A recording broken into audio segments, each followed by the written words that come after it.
Restaurant Unstoppable, episode 702 with Aaron Colby. And with excitement, allow me to introduce to you today's guest, Aaron Colby. My man, Aaron, are you feeling unstoppable today? I'm feeling unstoppable. Yeah, you are, man. I can't wait to get into this. So Aaron Colby is a graduate of the University of Michigan and Southwestern University of Law. Today, he's practicing law at Davis Wright Tremaine LLP, where he represents employees in single-plaintiff, multi-plaintiff, and class action disputes involving allegations of wrongful termination, discrimination, retaliation, harassment, and wage and hour issues such as overtime, meal and rest breaks, and off-the-clock work. Aaron defends organizations on public accommodations claims under the Americans with Disabilities Act and California UNRRA Act, and claims of defamation, trademark, and other business-related matters. Man, you got a lot going on. There's a lot you cover there. That guy sounds impressive. That guy, very impressive. Today we're going to be discussing the 20 employee legal hotspots. So I am listening to you guys out there, and a lot of my listeners have been asking me to go deeper in some of these details, some of these more, I don't want to call them boring because they're important, but they're just the things that we can get lost in the minutia, right? The things that are just can kind of be convoluted and hard to understand, and to pull back these layers and make it crystal clear for you guys. So I hope we do that today. But before we dive into the good stuff, I want to get that motivational, inspirational ball rolling with a success quote or mantra. What do you got for us, Aaron? Be direct and know your audience. All right, dive into that. Why is that your choice today? Be direct because when people ask questions from a lawyer, especially, you're paying by the hour a lot of times, you want to know the answer to your question. But in any communication, you want to know your audience. Who are you speaking to, right? I asked you today when I got on the show, who's your audience? Are they operators? Are they lawyers? Are they employees? Because it should impact how you speak, how you talk to them, what message you're trying to communicate. Even though the substance may be the same, how you get there may be different. Yes. Speak with intention. I can't help but think about some of the advice that we get from past guests when we're approaching tables. Not every table is exactly the same. You have to understand what situation that table's in. Is it a date? Are they coming from a funeral? Is it a bunch of people out for a good time and want to be entertained? You got to attune to these people. You got to attune to your audience. Great way to get this thing started. So I want to give our listeners an idea of who you are. Yes, we got a good taste of what your credentials are in the introduction, but I want my listeners to know, like, and trust you. So who is Aaron Colby? Let us get to know you a little bit. Well, there's a lot about me, but for here, I'm an employment law attorney. I specialize in California employment law. Why California is because from an employment law perspective, generally speaking, you got to comply as an employer with federal law. Across the country. It applies to every state. And then you have to also comply with the state that you're in. And so California, heavily regulated, a lot of operators, a lot of opportunities for California employment. My number lawyers. one downloaded state, by the way. Yeah. So a little homage to California going through the specific details of their legal issues out here. But keep going. Well, the country of California has a huge economy, huge amount of regulations, huge need for lawyers. And you know, a lot of times you'll have clients frustrated, operators frustrated, and they say, I'm going to leave the state. And I said, no, you're not. But I focus in employment law. And what that really means is that issues that are employee facing, yeah, they're legal issues, but oftentimes they're people issues. Yeah. Well, why employment law? Like, what was it about employment law specifically that sang to you and drew you to it? The people issues. Yeah. There's people issues in any type of law, but I think that it's more prevalent in employment law. For instance, if you're dealing with a lease of a piece of property, right? You're opening up the restaurant. It's back and forth with the landlord and a lot of redlining of a long-form lease. Yeah.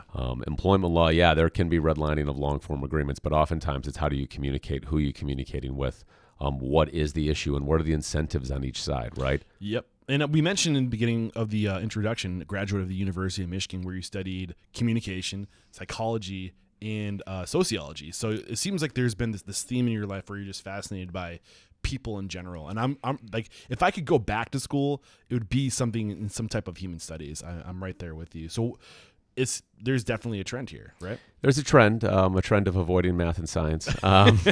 No, but you tend to what you're good at. I like those topics. And now in my practice, it's very focused on trying to resolve disputes. My intro, there was a lot to it, but mostly I resolve disputes in these areas of the law. Yeah. Employment law, I think, is you have the most opportunity to do that because, again, you're dealing with people, you're dealing with their lives, as opposed to a corporate entity or a piece of real estate or a piece of intellectual property. Yeah. And did you know that Jason Berkowitz was a psychology major as well? I do, and I know Jason. Yeah, that doesn't he's the surprise reason me. why you're on my radar. We actually talked about you a little bit during our recording together. So here I am, ready to dive deep into these 20 employment legal hotspots. So we got a lot to cover, 20 of these hotspots. So let's dive in. What's the first one? Well, I tried to structure these in a way that it goes through the course of employment or the course of the relationship you have with a worker, starting from when you meet them, interviewing them, all the way through the end of the relationship, however it goes. So these are in 5 subcategories. The first one being hiring and decision and process. The hiring, decision, and process. Yeah, the hiring, decision, and process, right?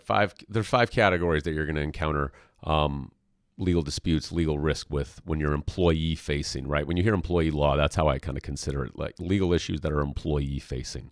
And just to kind of set the table, pun intended, there's union issues a lot of times. You'll hear about collective bargaining issues, collective bargaining agreements, and that's a whole extra layer to all of this. Nearly all of these rules apply in a union environment, except there's an additional requirement of collective bargaining and complying with the union agreement. But when I'm talking today, let's just assume that we're in a non-unionized environment because it's complicated enough out there. Yeah, I'm not going to dive into that. There you go. When you scare off the podcast host, you know. Yeah. So, the first bucket and hiring, decisions, and process, right? The risk, the relationship starts right there before before you have employed them or you engage them, right when they come in. There can be failure to hire claims of all sorts, just like there are wrongful termination claims. And so you've got to be conscious that when you join somebody, what's happening. But before you even get there, you've got to make the decision. I've got a need, I've got a function that I need to fulfill in my business, right? Let's say it's a PR function. Do we hire somebody to be in-house PR, or do we go outside and hire a PR agency, right? Yeah. Or if it's a different type of function, a catering function, right? Do we go to a staffing agency and have them just provide employees or workers to us on the 4 or 5 events we need during the year? And so you have to look at the need. It's not always just as simple as I have a server, I have a back-of-house employee, full-time employee, direct hire, W-2. The thing is, though, it is not always as advertised.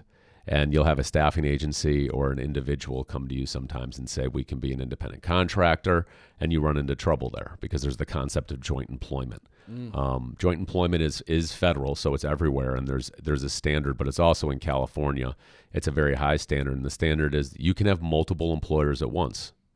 And so if I am employed by a staffing agency, and I am sent by that staffing agency into a restaurant to go, serve at an event, both the agency and the restaurant are my employer for liability purposes. They're not going to have to pay twice, but let's say the agency doesn't pay for my wages, the restaurant is on the hook. And I can sue the restaurant. Now, what will happen is if the restaurant's got good legal counsel, their contract with the agency said, agency, you're going to pay the workers, and if not, you're going to indemnify us, the restaurant. So the hotspot here seems like make sure that there's specification within the contract that takes you off the hook in case somebody doesn't get paid. That's right. And it's not that it's going to take you off the hook, but it's going to give you cover, right? Okay. It's going to say, hey, staffing agency, we're hiring you to pay employees, right? Yeah. If you don't, and the restaurant, gets sued for it, staffing agency, you're going to cover that. That's the concept of indemnification. Yeah, and this is a hot topic right now, especially with all the gig economy that is on the rise and leaking its way into the hospitality industry. I think there's a past few. I think Snag was one of the companies that I interviewed in the past. Are there any that are coming to your mind right now that should be triggers or somebody? I think anybody, it is extremely difficult to, especially in California, to employ as opposed to make a contractor, anyone that's driving, because you've got reimbursement requirements, you've got minimum wage requirements, meal and rest break requirements, certain scheduling and break requirements. So oftentimes, if you are getting a service, a delivery service, if the service you're getting involves driving, you want to ask that service provider, is this person, categorized as an employee by you, a contractor? How are you handling it? Are you reimbursing? Basically, the hotspot is do business with people that comply with the law. Okay. And I'm assuming like the big ones, Grubhub, Uber Eats, are there any hot companies in particular that we should be aware of? Well, I don't know. My firm represents a lot of companies, so I don't want to talk about specific companies. But I can tell you that the gig economy itself is struggling with this overall. The gig economy has to deal with the independent contractor test in different states. And you know what? Let's talk about that. That's number 2 on the list. Real quick before we get into number 2, because there's something that you mentioned at the beginning of this. When you're hiring, you can't just hire willy-nilly. You have to hire for a specific role. Is it worth unpackaging that a little bit? It kind of caught my ear.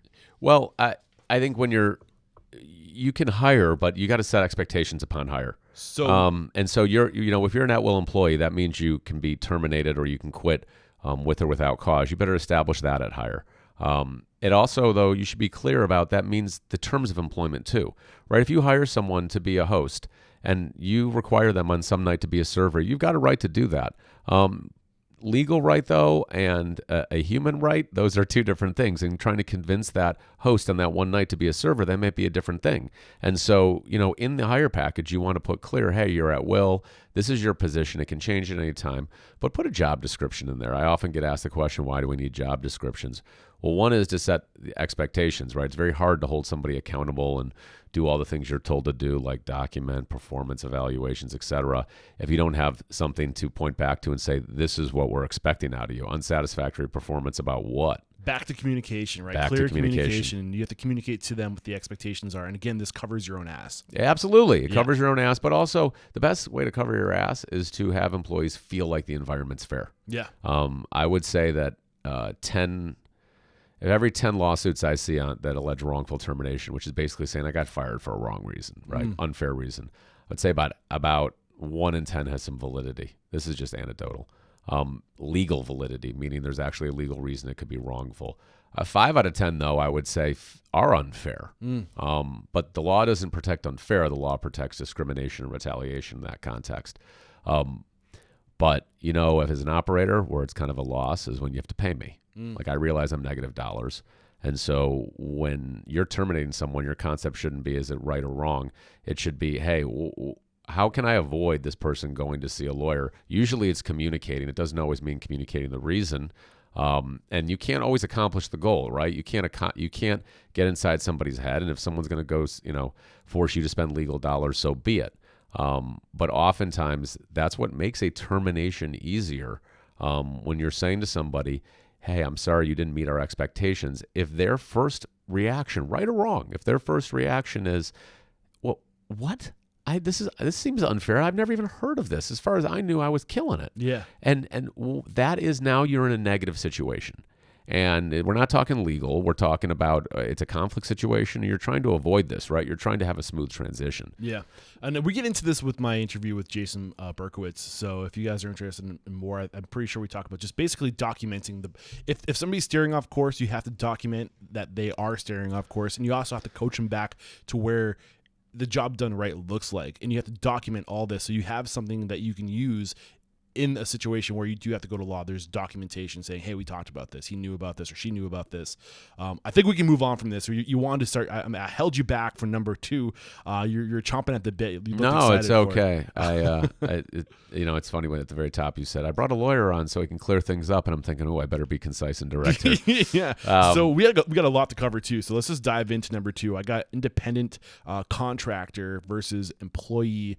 So 1099 versus W-2. What do you got? Well, what I got is that's a legal question, okay? So the concept is someone's going to do work for you and you're going to pay them. There's only 2 ways to pay them, either through payroll as an employee where you issue a W-2 at the end of the year, or as a contractor via 1099, you issue them a 1099 at the end of the year. What about the third obvious way under the table? Well, there's always that. Like what's going on here today is the cashier going to slip me under the table for this appearance. Wait, whoa, I don't know that. But no, even under the table, if you're going to actually document the under the table more than I think it's $600. I'm not giving tax advice, but I think it's $600. That's when you have to issue a 1099 to the individual. So. But the concept is you and the individual do not get to make the decision. The law makes the decision. And there's a legal test on whether the person should be classified as a 1099 or as a W-2, classified as a contractor or as an employee. And so you hear about misclassification cases, it's this.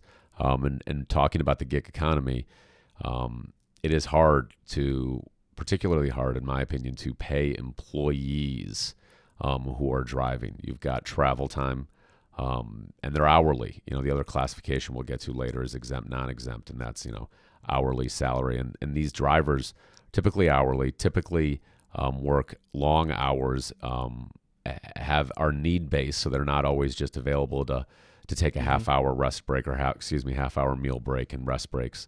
Depending on the geographic market they're serving, the distance they drive often dictates the reimbursements that you're obligated to give as an employer, not obligated to give a contractor.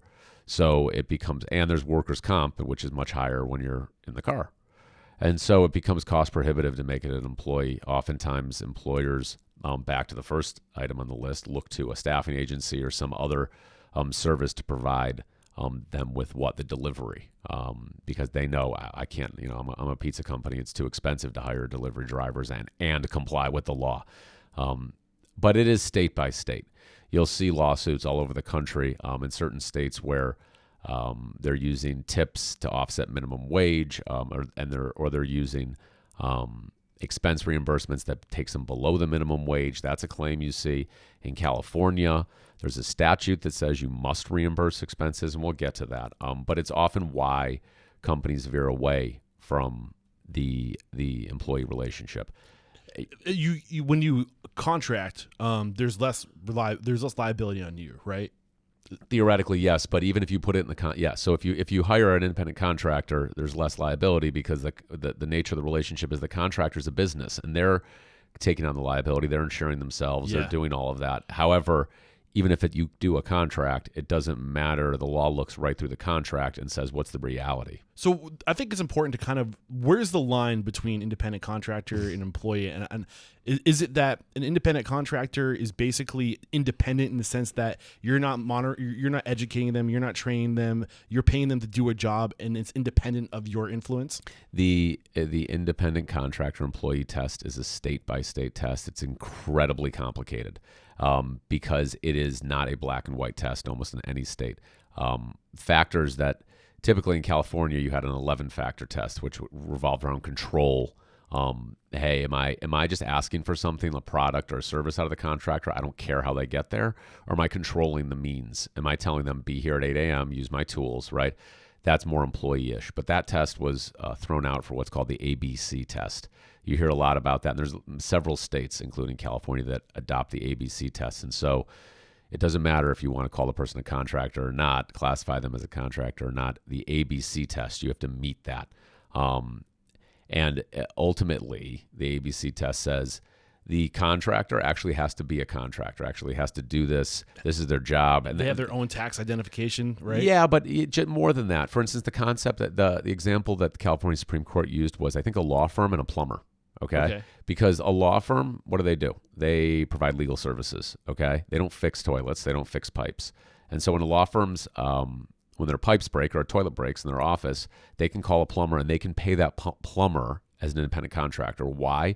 Because that plumber actually is a plumber. They hold themselves out as a plumber. They have a plumbing business. They provide services, plumbing services to other businesses. And importantly, this is the B element in the ABC test, is the law firm provides legal services and they're going to the plumber for pipe fixing services, toilet fixing services.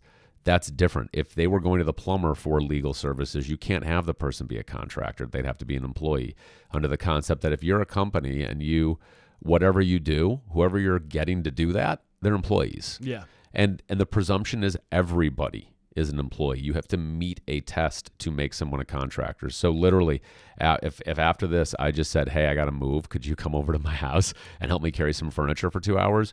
You're an employee of mine for 2 hours. Okay. Unless I can satisfy, at least in California, the ABC test. Gotcha. Okay, let's move on to number 3. Unless there's anything we haven't cleared up in that. We got it pretty good? We got it. just real quick one-liner, what's the big takeaway from independent versus employee? The big takeaway is it's not up to you. It's up to the law, and you have to actually meet a test. Otherwise, they're an employee. Okay, got you. All right, number 3 in the first bucket is Form I-9 compliance. Dive into it. You got to make sure that someone is authorized to work in the United States before you hire them. I mean, that's a stop sign. Yeah. And how you go about your I-9 compliance is not just loosey-goosey, because these things are audited by the government heavily, especially now. And so you want to make sure your documentation's tight, and that includes the actual process, right? It requires that you get certain information from the soon-to-be employee or the applicant, right? Their right to work in the United States, a picture ID of them that satisfies it, and then it's signed by the person who's actually checking in your organization, checking these things. If the applicant is, a 65-year-old man, and the ID they're giving you is, an 18-year-old woman, that ain't gonna fly. Yeah. But that's an extreme example. It's also not gonna fly if it's an older person. They give an ID that's way younger, or vice versa, right? You have to. You don't have to be Inspector Clouseau, but you got to actually look and be a reasonable person when you're actually going through all these information before you hire. So their right to work in the country, if an American citizen, social security number, they don't need a social security number necessarily. You need to demonstrate a right to work in the United States. That could be a green card. It could be various things. And so that's why it's important that you just stick to the I-9 as the employer. Don't start asking, are you a citizen? Don't start asking these other questions, because that's not relevant, and it could lead to allegations of failure to hire, discrimination. Okay. And how do you check to see if where does that line get drawn? Like, because they give you this information, but you have to verify. What's that process of verification? It depends on what your organization's doing. Some use what's called E-Verify, which is a online system basically that you run all this information through. Others are just you fill out the I-9 form per the instructions, and you keep it, and you ensure if anything comes up along the way, like the worker comes to you and says, I want to change my name, which happens, you follow a strict process, which is too long and detailed. It's its own podcast. Yeah. Okay, got you. Anything worth unpackaging beyond the Form I-9? Don't let people start working before you have this, because you'll be in a position that if they can't satisfy the I-9 and you call up an attorney, it's going to be a black and white answer. It's going to be, you cannot allow this person to perform work for you until they satisfy it. Okay, got you. Cool. Number 4 in the first bucket is hiring background checks in criminal history inquiries. Yeah, so a lot of organizations make decisions, they're going to offer something that's contingent on a background check. We'll hire you so long as you're not a killer. So long as you haven't committed all these awful felonies, or it depends though, or so long as you not a molester, right? But also don't test positive to drugs. What drugs? There's various things that people do. It's called pre-employment inquiries. Background checks is one of them. Criminal background checks, drug tests, right? They are highly regulated under the concept that it can be discriminatory, right? If you're running a criminal background check and you have a policy that says, hey, if you've committed a crime, we're not hiring you, it can have a disproportionate effect on minorities. So what the law says is, in many jurisdictions, you have to do an individualized inquiry. And what that means is that you have to look at the job and you look at the background check hit. And so if you're hiring someone to be a bank teller and the background check runs and they have bank robbery on there, then you probably are safe to not hire them. But the same thing is, cash handling in a restaurant, right? And so if you got some type of theft, then that is maybe relevant, right? If you're hiring a driver and they've got a background check and they've got criminal DUIs, okay, then that's okay. But if you're, if you're looking for correlation, basically, correlation's a great word. Yeah, absolutely. And it's under the same concept of the I-9. Don't let someone start to work for you before the kind of contingencies on the offer are satisfied. I've had several instances where clients call up and say, I've got this great worker who's been working for me for 3 days, but now I've got a hit on the background check just came back and it's got something bad on it, but I could probably look past it because now they're working for me. And I say, but if you hire somebody else and they got this hit, you wouldn't hire them. So now you're putting yourself that you may be making discriminatory decisions, even though you're not. This is a young, healthy male. You're deciding to look past the background check hit And if it's, maybe someone that's not a young, healthy male next time applying, it could appear discriminatory if you don't give them the same treatment. Yeah, and I think in my perusing through your list, saw that you can't ask during the job interview about background, like about criminal history, right? It has to be on the actual job offer. Correct. There's certain jurisdictions that have that specify where in the process and when you can ask, because they don't want people to be disqualified by the question. They want people to get the offer, contingent on the background check, and then have someone make the individualized inquiry, and look at the correlation. Yeah. If you already covered that, I apologize. No, not at all. Okay. It's a good concept because it says, hey, if they can't get to the inquiry if they've already, it's checked a box saying I've committed the felony. Okay, cool. So are we safe to move on to the fifth? I don't want to rush you too much. Not We at got all. a lot to get to. Your show. No. When can we talk about the logo here on the mic?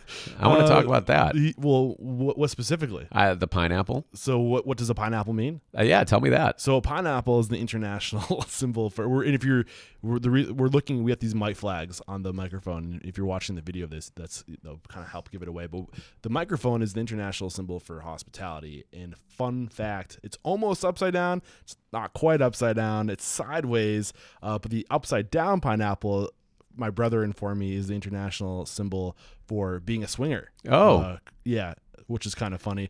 So it's sideways, which means I think that means that I'm open to all. You're open-minded. Yeah, whatever floats your boat. In an unstoppable way. It's tilt slightly down, which is a little concerning, but I don't know. Let's not read into too much of that. I think it says you're on your way to swinging. You're on your way. Oh no! All right, so number 5, employee.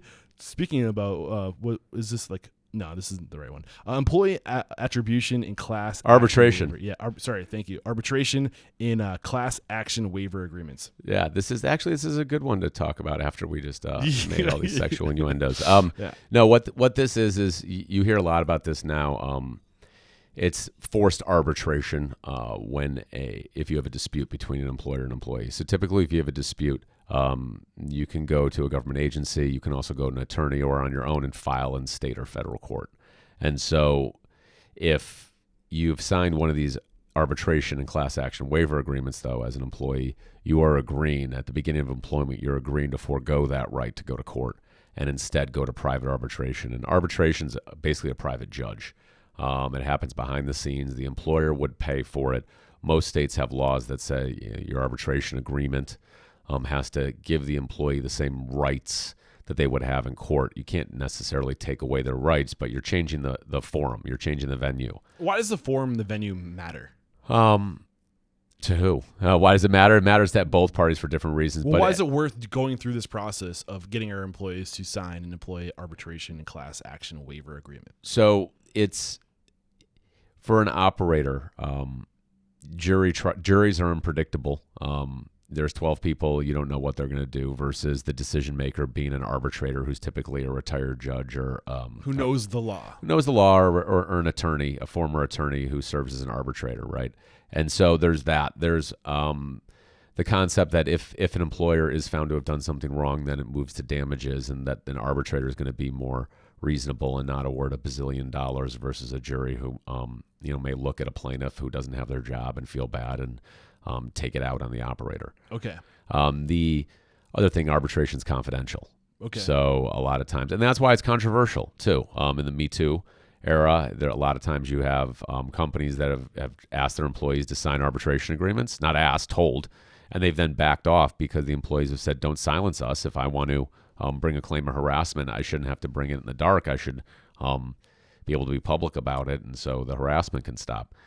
And there are a lot of state laws that aim to do that and carve that out. The U.S. Supreme Court did confirm an employer's right recently to be able to have mandatory arbitration agreements. But I saved the best for last. I think the most important reason you have a arbitration agreement is the second part of it. It's the class action waiver. Wage and hour, which is basically pay claims, how you pay someone, those are claims that are brought as class actions oftentimes. So you didn't pay an employee properly for a meal break, or you missed some pay for a catering shift. It's $20 you missed, but that employee sues as a class action, and so it's every catering shift that was ever missed and penalties, et cetera, and that $20 liability becomes a $500,000 liability. that's uninsured. So you want to have an agreement from the outset. Typically, when the employee is most friendly to you, they're not probably going to give up that right on the way out the door. And so the arbitration agreement is your avenue where you can get the employee to agree to waive the class action rights.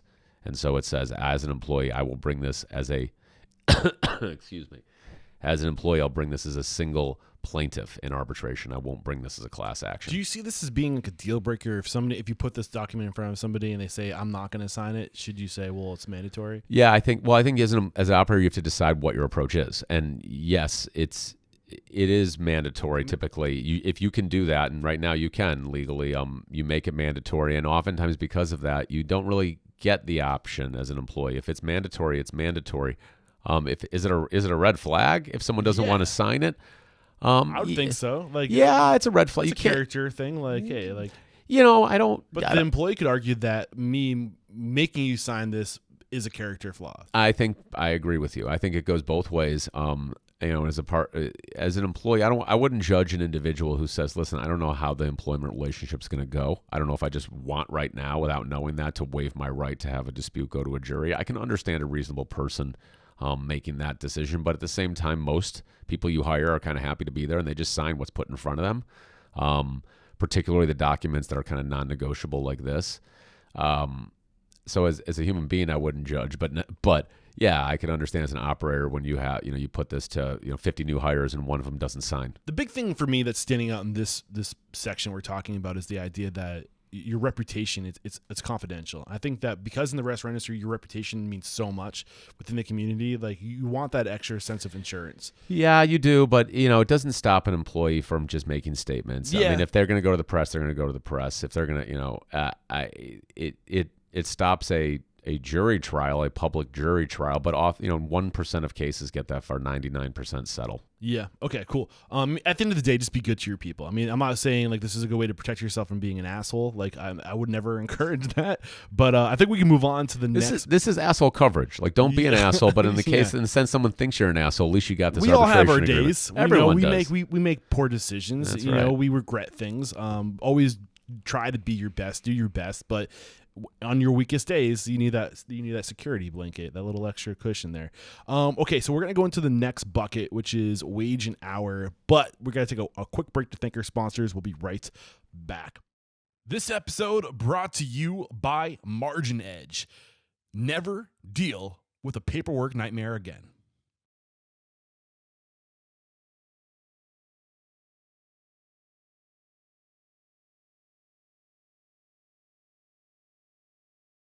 We're back in the first bucket the first section in the wage and hour bucket is the non-exempt versus exempt employee classification. So what's going on there? What's going on there is that just like an independent contractor employee, once they're an employee of yours, you've got to decide, are we going to pay them hourly or salary?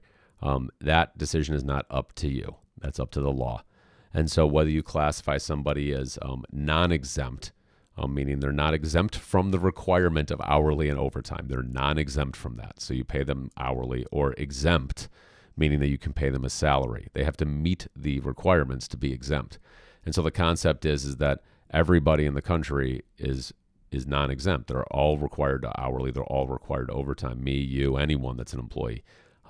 You only get to be paid salary instead if you meet an exemption. So this concept for an operator, a lot of times they'll think, oh, they're a manager, that's fine. Well, there's usually two things for that exemption. One is how much you're paid. This might sound silly. What exactly does exempt mean? Like, what's the definition of exemption? Exempt means that you are exempt from the legal requirement of being paid hourly and overtime. So exempt itself means not held to the standard, or you're excused? Right. Because every employer has to pay everybody hourly and overtime. Maybe that seemed like way too dumbed down. But no, it doesn't. You hear the concept all the time, and I tried to explain it, but I wasn't direct enough, and I didn't know my audience.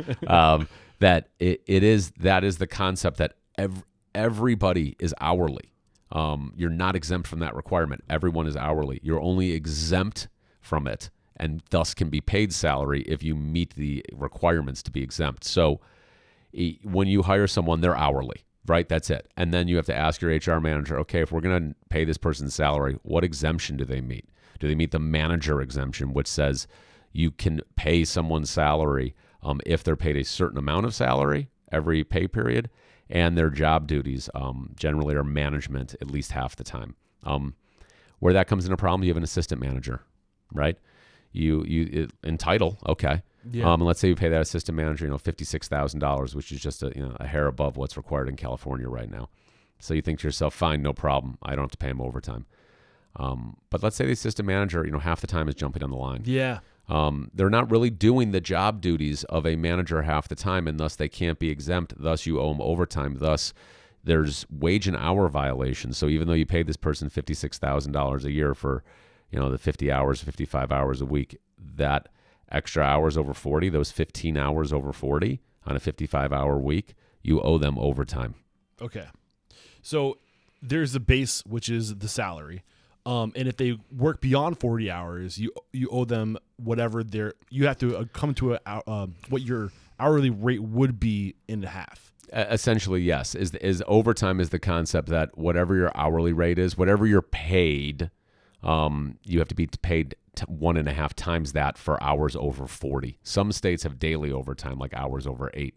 And so you have to look, again, federal law, anything over 40 in a week, but then you have some state laws that say over 8 in a day. So you have to look and ask yourself which hour is an overtime hour and not. Your payroll provider is going to do the math for you. Okay. So is it safe to say to protect yourself from this, just make your assistant managers be on the clock at all times? Well, even though there might be salary, like still when you're there, clock in so we can track your hours? Not necessarily, because then you're creating evidence of if you did misclassify them. But you also want to pay them the right way too. So yes, you want the way you pay them the right way though is when you hire them, make the determination then using the right test. Can this person be hourly or salary? Okay, and is it too much detail to get into? I don't want to dive into a deep rabbit hole here, but how exactly do we know when somebody becomes exempt? Is it the job description? It's the job duties and the way you pay them. So typically, like management is an example of. So if your management what are the key words or the key things? It's the key things you have to actually do management duties at least half the time you're working. So. You're supervising someone versus actually being on the line and doing it yourself. You're making decisions and using independent discretion and judgment. You're not just following orders, but you're actually looking and saying, okay, I'm going to make a decision on when we're low on XYZ product. I'm going to make an order. Hey, maybe I can actually make the decision on which vendor to order from. You're doing those type of decisions versus, do you want fries with that or can I take your order, which is hourly employee stuff. And because no job is clear cut, it's not 100% exempt or non-exempt manager or non-manager. You have to look at the duties themselves, not the title. Got you. And something I want to be better about going forward in this interview, is this specific to California or is this more of a greater picture? No, this is a greater picture, but so federal law requires this too, whether someone's exempt or non-exempt. Each state has its own standard as well you have to meet. Some states track federal law, other states are more employee friendly like California. So the overarching concept is general, but the details of what a manager is, for example, might be different state by state. Yes. Got you. Okay, number 7, just passed it. Local minimum wage and paid sick leave regulations. Get into it. Well, you have to comply with every law that applies to you from a jurisdictional standpoint, right? So you're in the United States. You got a restaurant. You're in the United States. You know what state you're in. You're also in a county and a city. And recently, counties and cities have started passing laws that affect the employment relationship. Laws that say, hey, even though the state minimum wage is $13 an hour, we're going to make it $14 an hour. Yeah, maybe you live in a bougie-ass city. Yeah, that's right. way That's more right. expensive. That's yeah. exactly right. And paid sick leave is another one. They'll say, listen, the state of California says you only get 3 days, but if you live in Los Angeles, we're going to give you 6. Okay. And it's because a lot of times state bodies, city councils, county commissioners, they want to protect workers in those areas. So now, and when the coronavirus comes to town, it's usually LA first. There you go, and that's why we have extra sick days to stay home. Yeah. But as an operator, makes it much more complicated because you thought, okay, California, I've got my California procedures, got my California handbook, got my California paid sick leave policy, got my California payroll practices. I know what I'm doing. And then you got someone like me come in and say, well, what cities are your restaurants in? And you say, well, Santa Monica, Los Angeles, San Francisco. I say, well, they have different laws in each of those cities. So I've got to have different policies for the employees in each of those cities. And so it becomes difficult for multi-city operators. So the overarching lesson here is be mindful of the city by city, county by county regulations specific to local minimum wage and paid sick leave regulations. That's right. The takeaway is that comply with federal law, comply with state law, and find out if there's any local law. Okay, got you. Number 8, unless I'm cutting you short. Not at all. Number 8, equal pay. Pull it back. Equal pay is the concept in the law that everybody, male and female, deserves equal pay for the same job. And so if you hire a server, you're not going to pay the female $14 an hour and the male $15 an hour. And I've yet to come across a client that actually openly does that or tries to do that. Oftentimes it's underneath the surface. You don't realize it's going on. It's perpetuated historically. And so you've seen lots of states pass laws prohibiting employers from asking applicants about their prior salary, because the concept is look, and I think it makes sense in a labor market. If I say to you, how much were you getting paid? You're going to say I was getting paid $15 an hour, and I think to myself, okay, I can get them for $15.50 an hour. Yeah. Right. And so if you have a female employee who's been underpaid, and they say I've been getting paid $13 an hour, and I think I can get her for $13.50 an hour, and then you do that, well, now you've just perpetuated the underpayment. Yeah. So you're basically just trying to break the routine, the pattern. Break the cycle. Yeah. But the way the law attacks that and says is that you cannot ask applicants what they were being paid. It's not a national law, but it's in bigger states, New York, Los Angeles, I've California. definitely filled that out. I just spit across the table. Sorry if I got you. You got excited there. I've definitely seen that on applications in New Hampshire for sure. Yes, there are many states that still allow it, but when you have equal pay laws, they often come with this along with it, which is you can't ask what they were making before. But it's not. There are some states that ask, and look, it's a relatively new law. There are, I'm sure, employers in California that still have it on their application. They don't realize. Okay, cool. I think we got that one covered, right? Yep. Okay. Number 9, timekeeping for non-exempt employees. Okay, so what that means is timekeeping for hourly employees. Yes. And so you hear a lot of times, do I need to actually have them keep time, or can I just assume they're working 40 hours a week? No, you have to have them keep time. And, certain states like California have regulations that say that you need time records, but also to be able to prove when they worked, when they didn't work. You hear the concept of off-the-clock work. That means that a worker was working without getting paid for it. They were off the clock. They weren't clocked in. That means they have unpaid wages. That means there's penalties for it. And so what are your timekeeping practices is often your biggest risk as an operator. I know it sounds crazy, but there's not insurance for it. Wrongful termination, you can get insurance. If your timekeeping is wrong or you pay someone wrong, there's no insurance because otherwise companies would just go out of business, not pay their workers, and look to their insurance carriers to insure payroll. And so those are carved out of a lot of insurance policies. And so you'll have a situation where you don't realize it. And you'll have people clock out, and then they'll close, and they'll go home.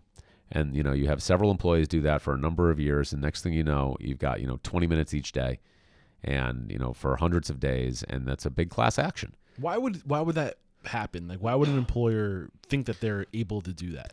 Well, because you think it's like a few minutes here and there, right? It's not a big deal. What else are you going to do, right? You're not going to clock out outside the store. Like, okay, so they clock out. That's the last thing they do. But then on the way out, they grab the cash. Right, they check all the locks, they turn off the lights. Okay, it's a minute and a half. It's 2 minutes. Yeah, I think the in my experience, the idea is, hey, like, I need you. Like, it's usually like a system issue where, like, I need you to clock out of the system before I can cash you out or something like that. That too. Yeah, so, like, in the system, like, we need to end this period so I can take your cash, like, whatever. But then there's like, things happen after. Don't forget to dump the mop bucket. Exactly. Like, there's like little things, but these things compound. Absolutely. So how do we protect ourselves from this? Well, one is you don't be cheap. You have good procedures in place, but if you know this is going to happen, right, don't ignore it and think it's going to be only a few minutes. Address it. Maybe add 5 minutes to everyone's pay stub, right? Okay. Add in 5 minutes because you recognize there's going to be like the closer.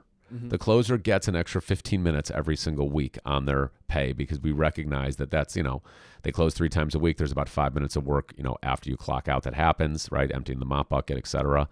And so you're accounting for that. Turning the lights off, locking the door. It's all work. It's all work. And also, it's not just the open close, but it's when you're off the clock, right? And if all of a sudden I call you when you're at Disneyland and I say, hey, can you come in tomorrow? And we have a 20-minute conversation about like prepping for tomorrow and all that because you're a cook and this and that and the other. Those 20 minutes are work. Yeah. So at the end of that call, you better, as the person, the manager who called, you better tell that worker, hey, I know you're at Disneyland, but for these last 20 minutes when you get in, fill out a time adjustment form and add those 20 minutes so we can pay you for it. Or tell the manager to like, clock you in 20 minutes early or something like that. Well, no, not. But or could you adjust you could probably go through the system and adjust on the back end, like the day before, like extend 20 minutes or something. That's like that. right. And so you want to get the time that they worked from the employee themselves because you don't want it to be a dispute later that the manager was shaving time, but you don't want to lose the time. And so your concept of let's just get it in there, one way or another, whether it's time adjustment form, the manager with the employee doing it later, whatever it is, but don't ignore it. Okay, cool. Anything that we haven't brought to the surface regarding timekeeping and non-exempt employees?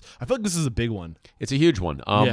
I think, companies have to look and actually try to find the off-the-clock work. It's not going to just appear to you, right? If you're, in the corporate office, you don't understand necessarily how one of your locations is closing. That you have security checks a lot of times. That's off-the-clock work when someone's going in and out. You also have to, how are you doing your meal and rest periods? Like if people, like in California, that half an hour of an unpaid lunch, are they clocking in and out? What's going on with those? Are you looking at those time records? Do the time records actually show the clock in and clock out? You see maybe you have one store and for some reason they're able to do all their work without incurring overtime, but the store down the street's incurring overtime. Like, go look at the store. Maybe the manager's doing something they shouldn't be doing. Okay.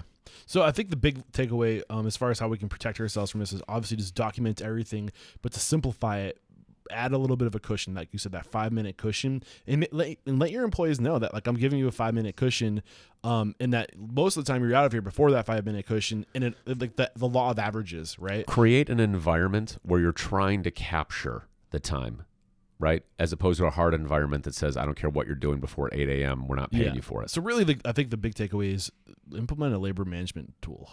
Absolutely. Like, that's the easiest way. There's so many out there right now, whether it's Hot Schedules, WeWork, the ones that are I will say about all these tools, you have to be conscious that, if you're going to ask an employee, and we'll get to it, okay, use Hot Schedules, then are you creating a reimbursement obligation on yourself because you're saying to the employee you need to have a cell phone? Right? And so what you do is you maybe use it as a supplement and say you don't need to have it. Like, your schedule is always posted. You're never going to be held accountable for not checking the hot schedule. But by the way, we have this as an option for you. You're not requiring them. You can check it online. You can also check, and we printed out the schedule, and here it is. So you have to have something for everybody. Yeah, and the breaks in timekeeping are the same thing in the sense that you can't get them to necessarily waive it along the way. It's about demonstrating, that you got this information. It's about evidence and the strength of the evidence. And so you want to have them acknowledge along the way. You want to have, when you have a policy that says, if you're working off the clock, we want you to add in time, have a time adjustment form. Okay. Actually have people that utilize the form as opposed to the form never being used in 10 years. Got you. So we're on to the next bucket, which I believe is number 10, or actually, on my piece of paper, I don't have the buckets. Well, I'll tell you. Have we gotten to the third bucket yet? No, we haven't. We're still on wage and hour because it could probably, again, be its own podcast. Okay. But I will, the wage hour bucket's a long bucket, so we'll keep going. Okay. So the next item in the wage and hour is travel time, correct? That's right. All right, cool. Hit it. So travel time is a concept that even, just like we were talking about, even when you're during the day, if I'm driving from one location to the other, that's work. That's travel time. You have to be paid for it. If you're an hourly employee, that's got to be, you've got to be paid for that. And so we talked about it a lot in the last topic, but that could be an area of off-the-clock work that you need to be conscious of.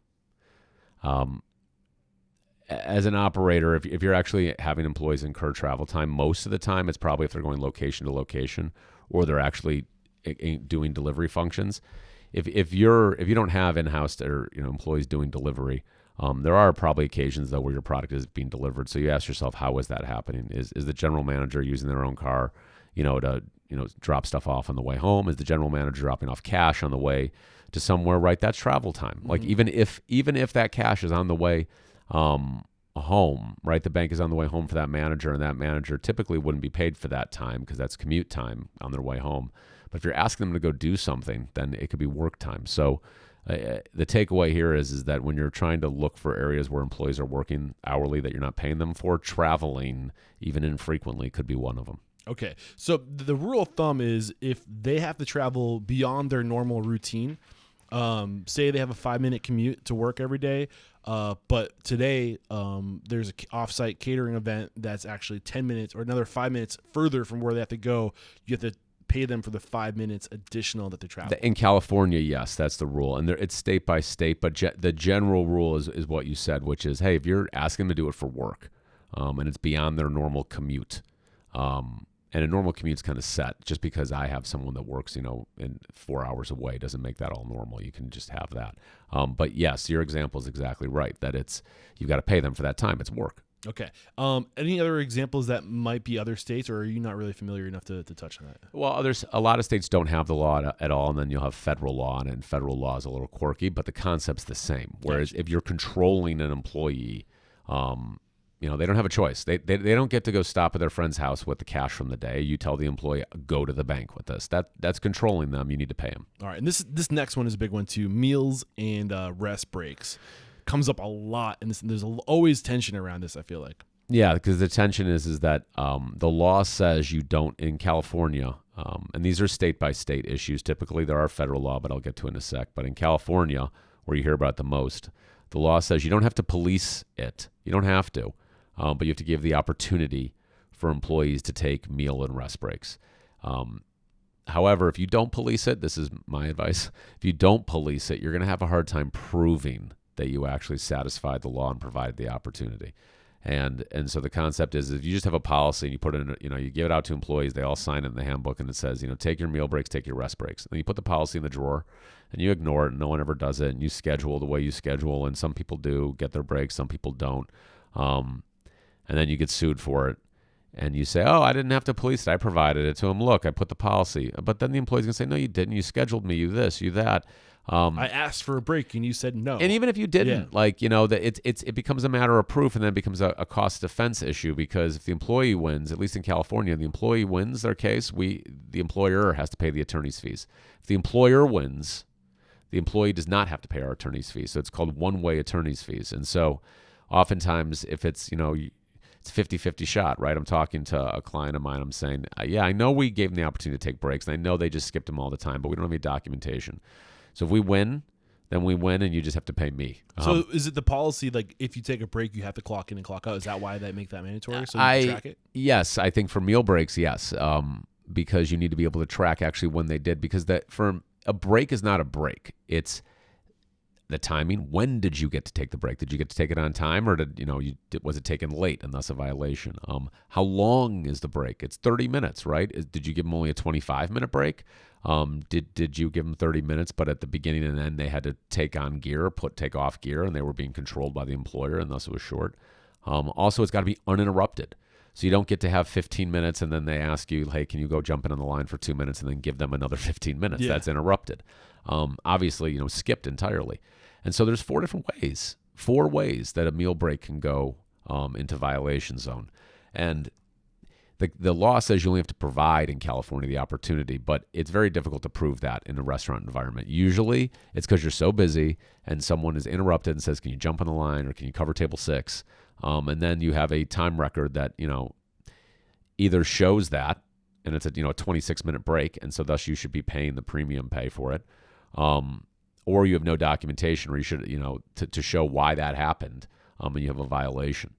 So, and rest periods, you don't necessarily clock in and clock out because you're paid, and so it becomes even harder to document. So that goes back to the environment of. So it has to be a unique log within the system that shows it's a break, not clocking out. Correct. Exactly. And so how you do that also, you want to remind employees that are getting it. So I advise that when they're logging in and logging out or clocking in and clocking out, there's a message that comes up and says, you understand, employee, that you have an opportunity to take a rest break, and that if you skipped it, you're going to click here and said, I skipped it. And so later when they sue and claim they skipped it, I have evidence in defending the company and said, but look, every single day you clocked out, you were given the opportunity to tell us if you didn't get the break, and you never told us that. Yeah. Do you know if companies, organizations like Harry's, for example, which is recommended a lot, which is HR company, do they have these things built in to their systems? Some do and some don't, because it's a state-by-state issue, and because it's really a hotspot. I mean, it's probably one of the hottest hotspots on this. It's hard for them to do that, and they don't want to venture too far into it. They're getting better, though. It's more to the timekeeping and less the payroll. It's the timekeeping system. You want to be able to say, how are you handling meal breaks? How are you handling rest breaks? Got you. Cool. All right, on to number 12. You're doing great, by the way. I'm loving this stuff. And let me know when we get to the next bucket, because I don't see it on my list. If I pass that, I don't see it on my list either. Hold on. Whatever. We're going to cover 20 overall compliance issues.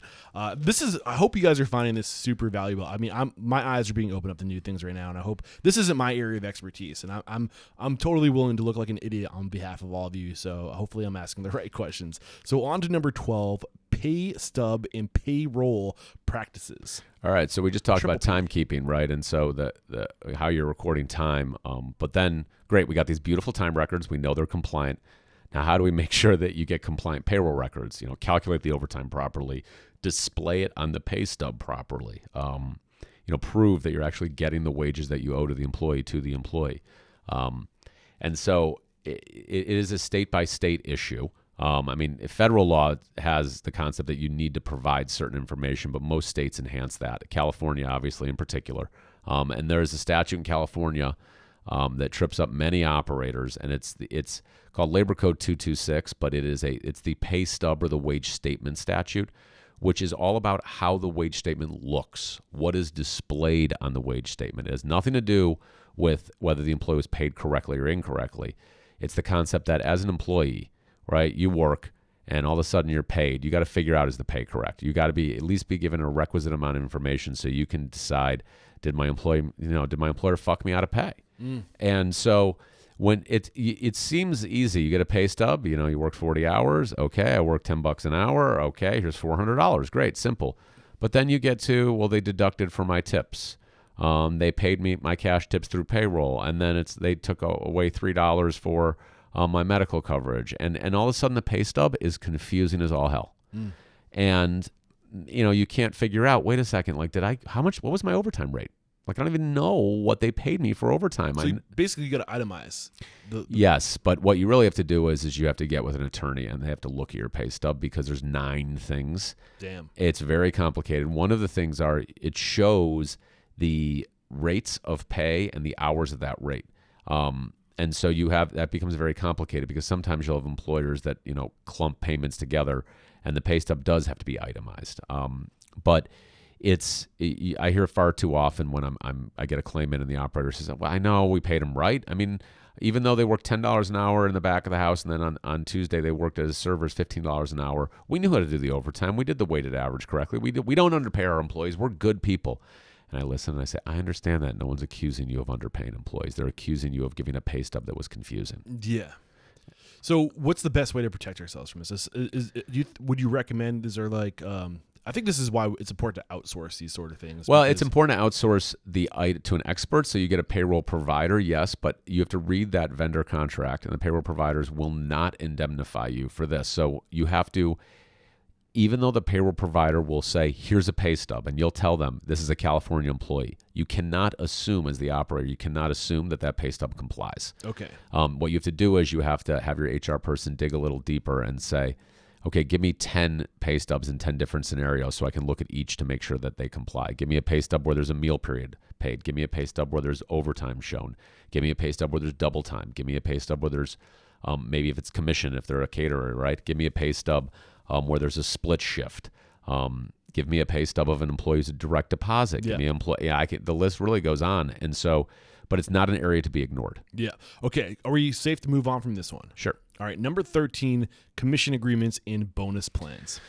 So, when you have an employee, right, you have to decide are they hourly or salary, and then, how they're paid. Just because you have an hourly employee, that's the minimum that you have to pay them. That means that for every hour work, you have to pay a minimum wage, and when they work overtime hours, you've got to pay them times and a half. It doesn't prohibit you from paying them commissions or bonuses or anything else, any other payment outside of the hourly rate. The takeaway here is that when hourly employees are receiving their pay, overtime is not times and a half their hourly pay, it's times and a half what they're paid, their total comp. And so if I pay you $10 an hour, but I also give you a $100 bonus during the same pay period, okay, and you work overtime, your overtime rate is not $15 an hour. Your overtime rate, you've got to factor in the $100. Okay. And so it's $16 So you maybe an hour. Yeah. Okay. So you would take whatever the average is. There's a complicated times formula. 1.5. Yes, there's a complicated formula that there's a California specific one, there's a federal one, but the concept is that when you pay an hourly employee outside their hourly rate, like a bonus, you've got to take that bonus into account when figuring out their overtime. What about profit sharing? Profit sharing is a narrow exception, but it's got to be true profit sharing, and typically they just call it profit sharing, and it's really a bonus. And so it doesn't matter, and there's an exclusion for discretionary bonuses, but the name itself doesn't control. If you incentivize the employee, if you typically give it out, it's non-discretionary. Things that can be kept outside of this calculation are expense reimbursements. Okay. And so if I'm going to say, here's 55 cents a mile or whatever it is for driving, that doesn't need to go into the calculation. So what's the major difference between bonuses and profit sharing? Like the how you know you're on one side of that or the other? Typically, you've got to have a very formal profit sharing plan that meets certain tax requirements. The standard to meet is different. If you're looking at California standard, I believe in the California Labor Commission actually sets forth it's a requirements. very specific question. It is, and I would tell you that I have not had a restaurant client yet who's given their hourly employees any profit sharing. I think the key here is if you do a profit sharing, have a lawyer look at it to make sure that it's exempt. Absolutely. Got you.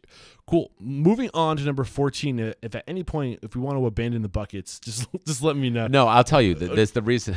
You're like, where's the next bucket? Yeah. The next bucket comes after. It really, the last three buckets are their own little 18, 19, and 20 because so much of this is wage hour because that's where operators' risk is. All right, cool. I don't know why I'm so hung up on the buckets. Because you like five. Five's good. Yeah, so we're at number 13. We just did commission agreement and bonus plans. Number 14, expense reimbursements. Get into it. So the concept is that if you're an employer and you ask an employee to do something and they need to use a tool or do something, incur an expense in order to fulfill their job, then that's an expense that you have to reimburse. There's no federal law that requires that. It's state by state. Excuse me. No, get it out. Sorry. There are some federal laws about it, in the sense that if you are having employees incur expenses and it brings them below the minimum wage, that becomes a problem. But generally speaking, it's a state-by-state issue. California has a statute that says employees have to be reimbursed. But that's been extended in multiple ways. So, for instance, if you're driving, well, how much do I reimburse someone? Do I just pay for their gas? Well, what about their insurance? And what about the wear and tear on the car? And so the IRS has come out with a mileage rate. And so it says, look, you can use this rate to reimburse. But there's many different things that an employee could be using besides their car, their cell phone. So if I have my own personal cell phone, everyone's got their own cell phone these days. So they come in and they're a server. And as an employer, you're not issuing cell phones to servers. And you're not telling servers you need to have a phone. But if I'm communicating with my servers via their phone, if I'm texting with them, and if they don't respond to the text, I'm saying, why haven't you responded? And that's a requirement.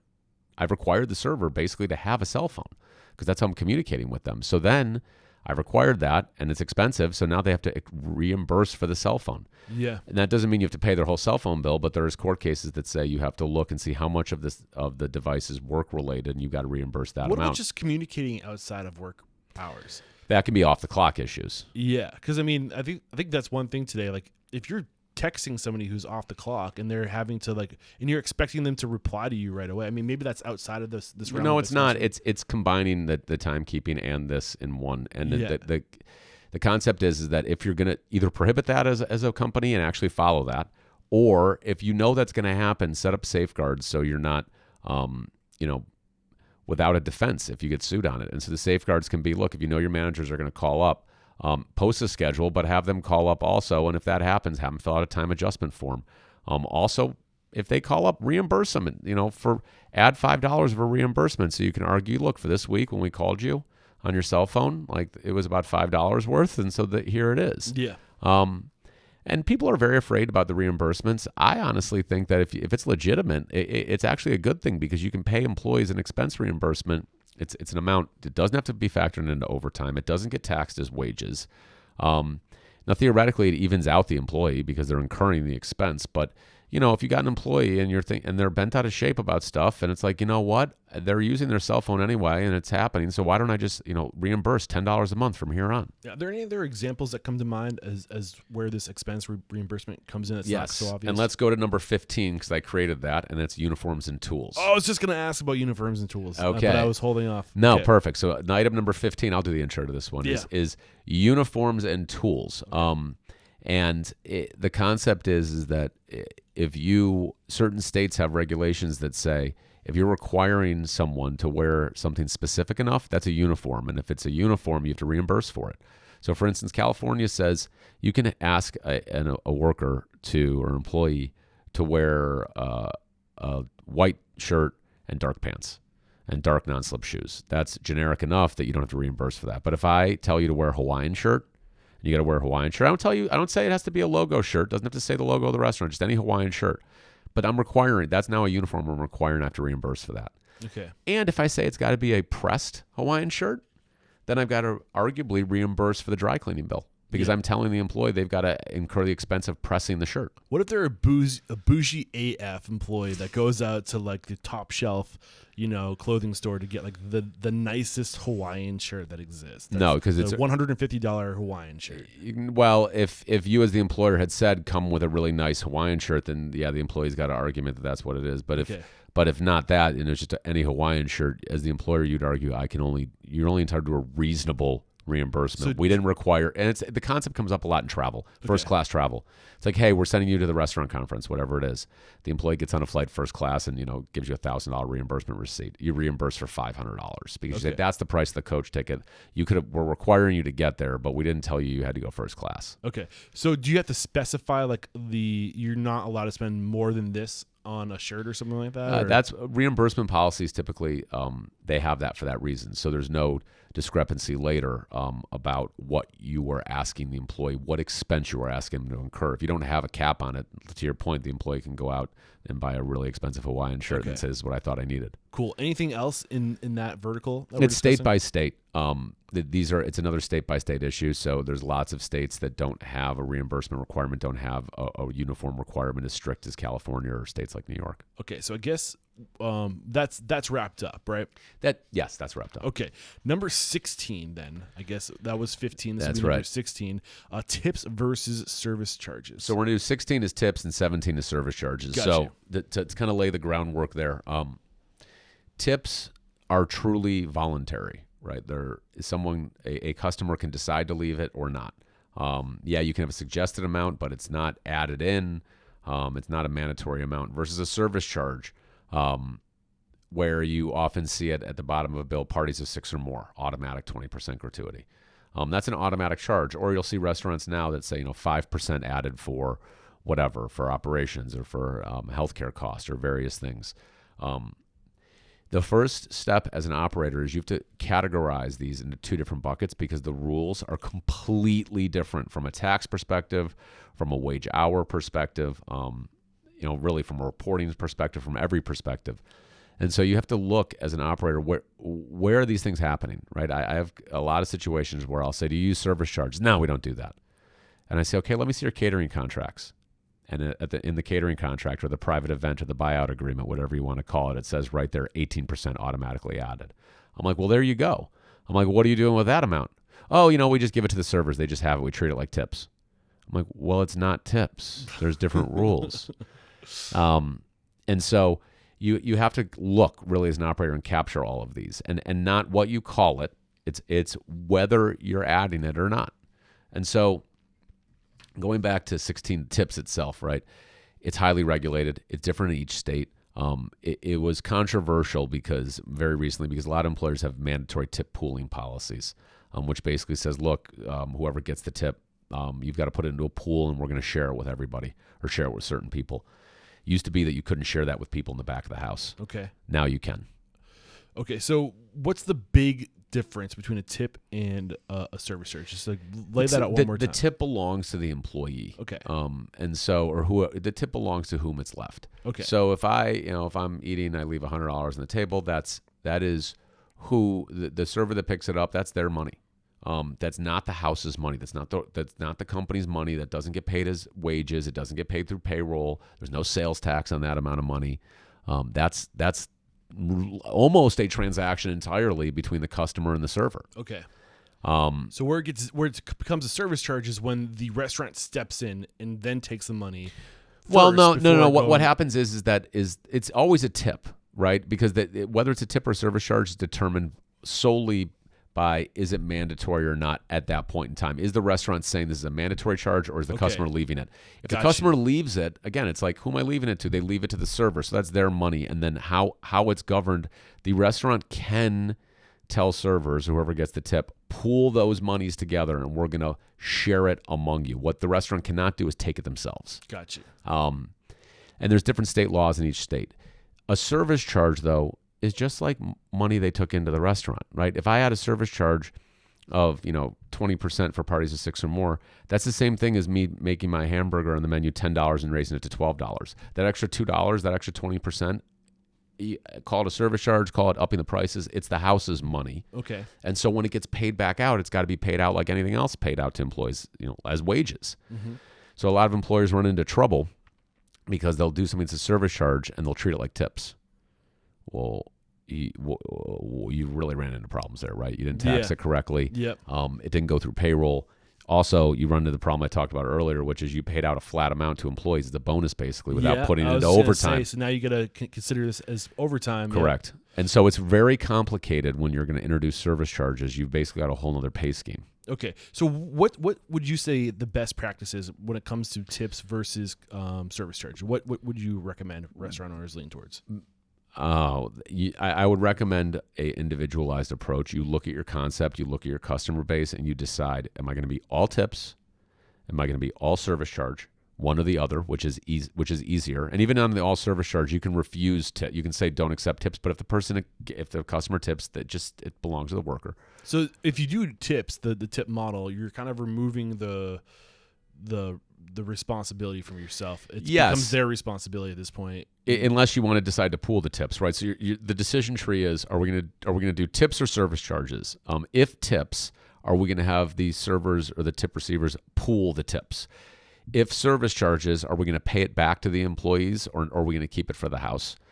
Either way, or is there a third path, which is the hybrid approach, which a lot of restaurants are doing without realizing? Oh, it's tip only, except in these narrow situations, 6 or more, private events, where we're doing service charges. And in that situations, have your payroll provider have the 2 parallel paths set up so you can pay out the service charges and the tips to the employee in the right way. Would you say it's best practice to lean one direction or the other to simplify things? Yeah, but look, revenue is king, and so the last thing I want to do is be a lawyer who comes in and tells the operator sacrifice revenue because you think this is easier from a compliance. I would say that before you make the decision, play it all out, because I've seen too many operators say I want to go service charge, and then when they realize how it's going to play out and the administrative headache behind it, they then backtrack. But that's a little late after they've already introed it. Got you. Okay, I think we've sewed that one up pretty good. And I believe we're about to go into the third bucket, which is harassment and conduct. But before we do, one more quick break to thank our sponsors. This episode brought to you by MarginEdge. Never deal with a paperwork nightmare again.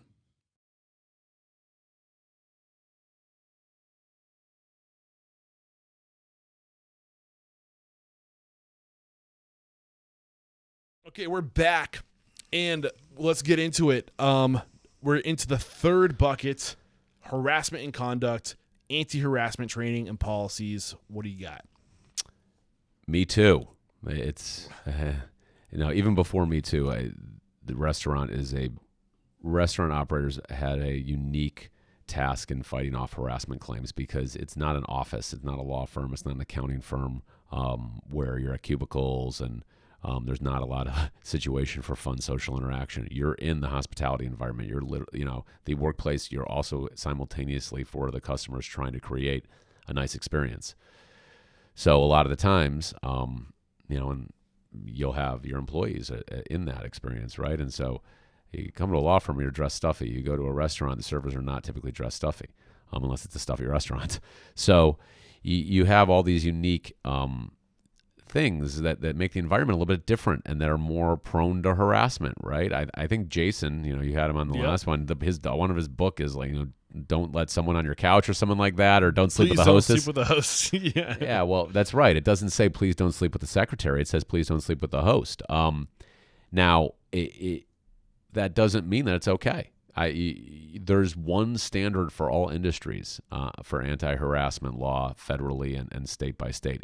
They don't look at the industry and say, oh, well, it's a restaurant and there's alcohol being served, so it's okay that someone like this restaurant can have F-bombs fly because, it's not a law firm where you should be more buttoned up. No, the law doesn't work like that. And the law does not work in a way that says, well, they know what they're getting themselves into here. This is a sports bar. If they come here, they're going to get loud, drunk dudes. Like, no, it doesn't work like that. As a female. They're working at Hooters. Well, yeah, funny. Hooters is very, very unique in the law, but I won't even get into that. But, absent of Hooters, there's something way out there on the. Is there really a separate? There's a concept in the law that you're not there. You're auditioning for a role. You're not actually a server, but it's a role because the concept is so ingrained. You're auditioning for a role, so that's why at Hooters they make the argument they can hire females and not male servers because that's part of their whole concept. It's part of their brand. Correct. Same for Twin Peaks. Yes, I would say I would make the same argument, but they're factual. And every time a client's asked me, "Hey, can we do it?" I've said, "You're not going to meet the standard," and so it's out there. So that's why when you're a customer, you're like, "How does Hooters get away with it? How does this person get away with it?" I'm gonna create a new concept called banana hammocks. That's right. Hey, well, why don't you just do a melting pot? You could have this like sideways like pineapple here, and that could be the logo. First, you don't know if they're quote unquote getting away with it, whoever they are. A lot, there's really no black and the white in law, and so a lot of times, you're getting sued on it and settling suits, or you're figuring out a way on why this works for you as a concept.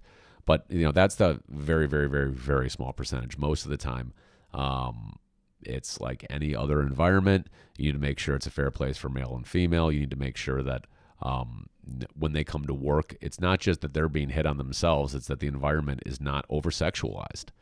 A lot of states, including California, have harassment training requirements. And so I get this question all the time. Well, what happens if I don't train the people? Well, the first 30 days, they've got to be trained. Well, we're having an event, and then we're going to be dark for like 2 months. Like, I have to train them before the event? Well, yeah, you're hiring them technically, and that's why you should block out an onboarding process where like the first week that they're an employee of yours, they go through the step-by-step process to make sure all these boxes are being checked. That's right. And it's not just because then the next question, they say, well, what happens if I don't train them? What's the penalty? Well, there's no statutory penalty. It's not $1 million per employee if they don't get, for every day they're not trained after 30. What it is, though, is it's pretty bad evidence. If that employee is going to go do something and harass someone or engage in inappropriate conduct, and then, you're before a court, jury, arbitrator, I don't care who it is. And the question comes up, well, what employer did you do to let them know that, like, as a workplace, like, we don't tolerate this? I gave them an employee handbook. They tossed in the drawer, and I didn't even train them as I was required. That doesn't sound good. Yeah. But this isn't me saying train them just to comply with the law. It's to your point. It's to set the tone. Mm-hmm. You can have compliant anti-harassment training in a way that communicates your brand, your message, the tone, because all culture, what you're talking about is how you relate to your coworker. Yeah. And so, it's legalese in the handbook. A lot of times it says don't, do this because of their age, race, the long litany of protected classes, but it's also don't do it because don't be a dick. Mm-hmm. Right? Yeah. Like it says don't yell based on any of these things, but don't yell because it's a bad management tactic. Mm-hmm. And so you can use that to ingrain the message. Okay. And this is required by law to have these trainings in place now, as of recently or soon to be, but there was a little bit of a delay. California, for years, has had the requirement that if you're a supervisor, meaning if you supervise at least one person, you have to have the training, anti-harassment training. They've now amended the law, California, to say anyone, supervisor or not, will have to have the training. That comes into play 2021, the effectiveness. Okay. A little bit of unique aspect about the timing. I've advised people don't wait, train now. Don't wait for it to be a requirement. You're already training your supervisors. It's just as important as that at a line level, non-supervisor employee not engage in this behavior. Okay. Now, there has to be a policy, a documented policy, and I think this anti-harassment or theft reporting system. There has to be most states have requirements that you have to have an anti-harassment and a reporting policy. So fraudulent or misconduct. It's a path that an employee can report the harassment. That's the concept. They need to know what to do when it happens. That's right. The policy, it's not just have a policy that says don't harass each other. It's a policy that says that if you do feel like you're being harassed, this is the steps you take. Yeah, exactly. And that needs to be documented. Yeah, and most states have laws that require investigations. I mean, I equate it to the NCAA. I'm surprised I went this far without a sports analogy, but the NCAA, it's self-investigation, right? If they think there's a violation, then they tell the school you got to investigate yourself. It's the same thing with the employment law. If an employee says, I feel like I'm being harassed, the employer is under a legal obligation to then do an investigation. If not, harassment or not, the employer ran into trouble because they didn't respond properly. Mm-hmm. And so it's, again, back to the concept of don't just have a policy and throw it in the drawer. Have the policy, show it to employees, use it during the training, and then when someone complains about harassment, get that policy out and follow it, investigate. Yep. And I'm going to give my friend over at Ethics Suite, Juliet Gus, a nod here. They have a process for reporting fraudulence and misconduct. It's a free service for your employees. So all you have to do is adopt this process into your business if you want to check that box. It's pretty powerful stuff there. So on to the fourth bucket. That's right. And 19 is the list. We're almost done, guys. We're almost there. Thank you for this. Is a lot of important stuff. No offense to our guy over here, Aaron. It might be a little dry, but we have to get through it because it's so critical. And hopefully we've talked you out of opening a restaurant at this point. 19, leave a... that was a real compliment that you just gave me. I can't tell. Okay, keep going. No, you're doing great, man. You're actually making this a lot less boring than it could be. So I appreciate that. There you go. Exceeding expectations. Leave of absence. Get into it. It's its own bucket because it's really tricky in restaurants. Yeah. Some environments, again, law firms, if someone's going to be absent, they call in sick. Okay, the place is going to get by. If you are a restaurant, you're watching your labor costs, you're scheduling people in a certain way, and if a server calls, all of a sudden you're down a server. That's a problem. Mm-hmm. And so restaurants, and then you have a documentation issue, right? Someone comes in and says, ow, my leg hurts. I sprained my ankle playing basketball over the weekend. Can I not have to cover section 8 over there that's got a lot, spread out tables? Can I do section 4? That sounds pretty innocuous, but what they're really doing is engaging you in the interactive process, and they're seeking a reasonable accommodation. Yeah. And all of a sudden now as an employer, you've got an obligation to respond a certain way. And so you've got to be aware that when employees come to you and they raise a medical issue at all, you have to think formulaically, okay, what protections or what rights do they have? What benefits do they have? Do they have paid sick leave? Okay, they've exhausted that. Are they asking for a vacation day? Am I going to grant it or not? I'm not going to grant it because they didn't give me 2 weeks heads up. Is it a disability? Have they given me a note? Or is it just they said they have a runny nose or they're hungover? Okay, they gave me a note. How did I respond to this? Did they get injured? Was it on the job? Did we give them the workers' comp form? All right, am I allowed to ask what the medical issue is? Most states you can. California, you cannot. And so, someone comes in and says, I hurt my ankle over the weekend, can I just roll napkins? You can't say, how'd you hurt your ankle? What you can say is, how long is your ankle going to be? Can I get a doctor's note talking about what the restrictions are? Not that you roll your ankle playing basketball or whatever, but the note that how does it impact work? And then the concept of, these extended leaves, right? If you're a large organization, you have the FMLA, Family Medical Leave Act, or the state equivalent, which says, sometimes unpaid leave for 12 weeks. And, it's a lot because someone could come back. You're holding a job open for 3 or 4 months sometimes. And, yeah. And so what happens, I see this mistake frequently, is that the employer will say, okay, their FMLA leave expired. Okay, are they back? They're not back. Boom, they're fired. And it's like, they didn't come back from leave. Sorry, we gave them the FMLA leave. That's all the protected leave they have. They're fired. No, that's not all of it. You have, there's still an employee that's disabled. Just because they've exhausted or used all their FMLA leave doesn't mean they're not disabled. If you're disabled, the ADA protects you. A type of accommodation can be extended leave. And so at that point, you can't just say, I've satisfied the FMLA, now I'm free to terminate. If I feel like it, you've got to look at the ADA and say, what do I have to do under this statute? Oftentimes, it's just recognizing it and it's extending it out a little more. If the employee's not going to come back because of whatever circumstances, then you're okay because indefinite leave you don't have to grant under the ADA. But if you've got a situation where it's 3 months they're out, they've satisfied their FMLA leave, they've given you a doctor's note that says I'm going to be back in 2 weeks.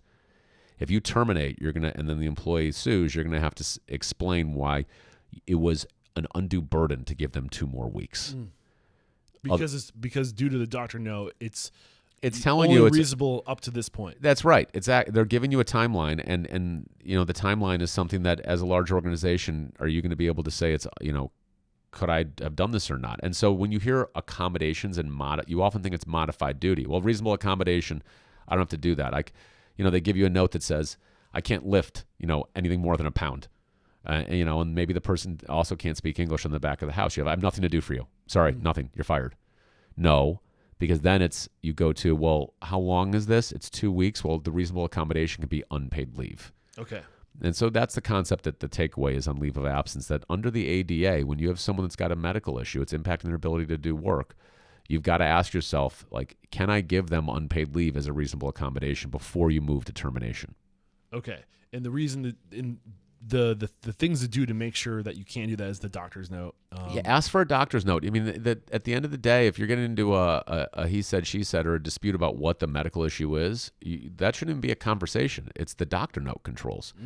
But how you ask for it, give a form, right, from your HR department or your legal counsel that discusses and clearly asks the doctor for what you can ask for, and attaches the job description back to the job description. So in this situation, here's the job description. A server has to be able to lift, has to be able to X, has to be able to Y, has to be able to Z.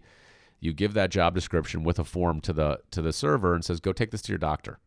The doctor then can look at the description and say, okay, for 2 weeks the server can't do this, this, and this. Then it's clear as day when the server brings that back to you what you have to do. Okay. What about exempt employees? Same. There is no distinction here. Exempt or non-exempt, they can be injured or not. You have to still engage in your active process. And if it's salary, can it be non-paid leave? Yes. Okay. It's nuanced. If they perform any work during the day, though, you're going to have to pay them. And so on. And that comes up a lot. So if you have someone on FMLA leave and they're an exempt employee, turn off their email. Don't give them the opportunity to do work. Don't be calling them. Yeah. Because not only is it argument that they should be paid for that day, but that's one day that they didn't get their FMLA leave, so you're going to have to extend it on the back end. Got you. Anything worth unpackaging beyond this with the leave of absence? When you're going to terminate for an absence-related termination, tardies, absences, whatever it is, you better look at each absence you're holding the person accountable for and make sure it's not protected. Make sure it's not sick leave, not ADA leave, not FMLA leave, because that's what the lawyer is going to be looking at. Yeah. AKA have your lawyer look at it. Absence-based terminations are tricky. Yeah, I would get a second opinion there. Yeah, you catch someone stealing and it's on camera, that's a lot stronger than if you're saying you've been late 6 times. Yeah, I got you. Okay, so this is the last item. We did it. We made it through 20 of these compliances. Good job, guys, and thank you so much, Aaron. You've been talking a lot, and I appreciate you. Number 20, termination decisions. Get into it. So the concept of, okay, I've decided as an operator, I'm no longer, this employee's not capable of rehabilitation. They're not going to be coached. What I'm expecting out of them, I'm not going to get from them. I've made the decision to terminate. Okay, so what do? They're at will, which means you don't need a reason. But at will is limited by the fact that you cannot terminate for something discriminatory or retaliatory. Discriminatory is anything that's a protected class, age, race, gender, sexual orientation, military status, veteran status, citizenship. What if they smell bad? Smell bad, probably okay itself, but smell bad could be, why do they smell bad? Do they smell bad because of a religious practice? Do they smell bad because you think something smells bad, but it's really like that's part of their race or who they are or part of inherently? Yeah. This comes up, it's not a black and white thing, right? Tattoos is an area. So a lot of times you have policies that'll say, we're going to terminate you if you have tattoos that are showing. They come in, they have tattoo, they don't have their sleeves on that day, and they're working the cash register, and they've got these gnarly sleeves of tattoos, and they get terminated. And one of the tattoos is a cross, and the employee says, I got terminated because I was displaying my religious cross. That's religious discrimination. And the employer says, no, we terminated you because you showed your tattoos. Didn't matter what was in the tattoos. And then the employee says, well, show me all the other times you've terminated employees for tattoos. And so when you're making termination decisions, you want to be able to link it to something in your policies. That's why you have the handbook. And so, and also when you make the determination, create a piece of evidence. Email your HR team. The decision's been made. We're terminating. Because you'll see a lot of times employees will hear about it and I might be terminated. Next thing you know, they take a medical leave or they complain about something and it changes the risk profile of the termination because the timing looks different of the story. because it makes it look like, hey, the employee was fine. We were just warning them, and all of a sudden they complained about harassment. That's the straw that broke the camel's back that got us to terminate. That's called retaliation. That would be a wrongful termination. Okay. And the other thing is that even though you're at will, discrimination, everyone fits into a protected category. I make the joke if you're a young, healthy, white, straight male, but even then you can have reverse discrimination on any of those categories. So when you make the decision, I think that you bring up a real serious thing where like reverse discrimination, where it's almost becoming like a bad thing to be a white male because you're the bad guy. You know what I mean? Like I feel like the minorities are grouping together as one sometimes and coming at the majority as the because is that weird to say? No, I understand what you're saying. I think the better way to put it is that everyone understands their rights and everyone realizes that the rights are protecting all of them. And so before it would just be you terminated someone and they thought, well, you know what, it's because of my race. And you think, well, the white guy's not going to think that. Whereas now everyone thinks that because we're in a highly racialized environment, right? We're in an environment that it's front and center, who we are, what we're doing. Well, you look at like an ethnic restaurant. Oh, right, exactly. So any ethnic, whether it be, I'm not even going to get into it, but an ethnic restaurant, and you as a white male can't get a job there, is that legal? No, it's not legal because it doesn't matter whether you're white or what side it is. The employer can't make decisions based on your ethnicity. Period. End of story. And so it doesn't place a higher regard on certain ethnicities. Age discrimination is a good concept for this. Age discrimination, federal law says 40 years old. You have to be 40 years old to be quote unquote old. But you're still allowed to sue for reverse discrimination. You could still sue as a 35-year-old, and your claim could be, I wasn't hired because of my age. I was too young. Prevalence of it, to your question about am I seeing it more? No, I'm not seeing it more. I think I see employers trying to do a good thing and trying to oftentimes hire consistent with their brand, and sometimes it comes off as taking things into account that you're not supposed to be considering, like age, race, and all these other things. On a termination, though, the concept that I wanted to get to was that when you're terminating, you're going to have a reason. You're going to, in the meeting, you're going to explain the reason. You're being terminated because we caught you stealing. Okay? At the same time, I don't care what it is. You're not wishing harm on this person. And a lot of times you have managers terminating, and it's like that moment of power, and they're exerting the power, and that's not good for the organization. It's creating risk. It's being a bad human, but it's also creating risk because you're incentivizing the person they terminate to go get an attorney to go challenge it because you're being a jerk. You can terminate and still be consistent about what the reasons are. You weren't meeting our expectations, and be empathetic at the same time.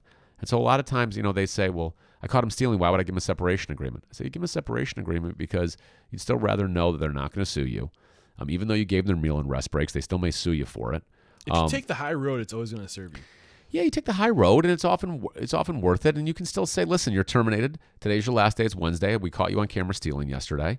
At the same time, we hope you transition somewhere to be successful, and we'll pay you through Friday. Here's a separation agreement if you want to pay through Friday. Either way, here's your pay that we owe you, and if you want some extra pay, here's a separation agreement. So I think the big things to take away from this is to stay away from the big, like the race, sex, gender, sexual preference. Yeah, make decisions based on a legitimate business reason, not who the person is, but what they're doing. Okay, and also we kind of skimmed over a little bit, but the importance of having your policies, right, and your company policies. Like, this is who we expect you to be: cleanliness, organized. If you're going to terminate someone, ideally, it's because they violated a policy. I mean, it could just be the performance policy. It could be the attendance policy, but it could be a specific reason. So yeah, having those policies in place so you can later prove we have a rule, we enforce it against you, not we just picked a rule out of thin air and we terminated you and it's really because you're African American or because you're old or because whatever. I think hygiene is a good one because that's one that people, if they're just not taking care of themselves, if they're unpleasant because of neglect to themselves, like that's one that, like an example, if you got to put that in your policies. Yeah, a professional appearance policy, personal hygiene. Yeah, I think the uniform. Uniform. The important thing there is enforce it equally because you don't want someone saying, well, you're only terminating this group of people. Only the women are being terminated if they have poor hygiene, but the men you're tolerating it, right? That would be discriminatory. Got you. Anything else worth unpackaging with this termination decisions? have a process in your company, right? Understand who gets to make the decision, understand who puts in input, and then once the decision is made, who carries it out. Okay, and we didn't touch on this, but the importance of having a witness. It depends on the situation. I think if you think it could be a dicey, yeah, it's good.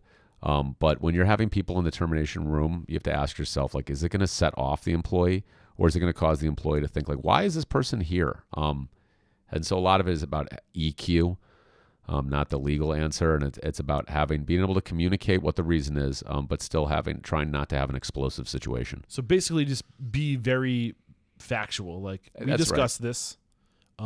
You acknowledge that we had this discussion, documented, and this is the reason why we have to. Yeah, I think the concept is that you don't want to. You're not trying to get them to agree with you. Yeah, you're trying to communicate. We have a standard here. It's a performance standard. We raised this with you. You weren't meeting it with regard to X, Y, Z. Yeah. And because of that, we decided to end the employment relationship. And so we're here to talk about how we're going to end it. If they start trying to get into like why, it's like, listen, we're not here to discuss the decision's been made. What we are here to discuss is the process and how we're going to go about it. And so we have your COBRA dot, and then you transition into the process. Okay. And is the process long is it short enough to kind of just like list the bullet points that should be included? Yeah, I think typically you want to ask yourself, return a company property, what the last day is, the final paycheck. You want to make sure it's evident to the employee and you're following the state law. Like, here's all your money for what you're owed. You want to make sure that if you're offering them a severance agreement that you're not using the money you owe them for work as the carrot. Like, that's being paid to them, and it's a severance payment. You want to be conscious of when you're doing it and how you're doing it, right? Don't do it, in the middle of a big customer rush. Yeah. Who does it? And then giving them a point of contact for after the termination. Be conscious. Are you just going to let them come back in the restaurant? I mean, are they going to be able to come in as a customer? Setting those expectations. Right. Got you. One thing that comes up often on the show is when things aren't working out, a good way to look at it is, hey, like, my job is to set the people that come to work for me up for success. If being here if you're not inclined to this type of work, if you're not, like, if this isn't the right path for you, it's my obligation as an employer to get you off this path and help you find the next path. Do you think that is overstepping boundaries? Yeah, I don't think it's. I liked everything you said up until the point that it's my obligation to find you something else. Maybe not, but I guess the mentality is that we want happy workers Yeah. here. And if we're really running into issues, like you're not hearing me about something, you're not improving where I'm telling you to. Yeah, you can have the conversation of, are you happy here? Yeah. Don't have that conversation if you plan to terminate the person, because you don't want to mislead them like they have the job. Yeah. But I do think it's okay to say like, give the person an opportunity to resign sometimes if they want. Sometimes people are unhappy and they want to get fired so they can collect unemployment. Or sometimes they don't realize they're unhappy. And so it's okay as an employer to say, look, are you unhappy here? Do you want to talk about it? What is this? Do you feel like you can be successful here? Got you.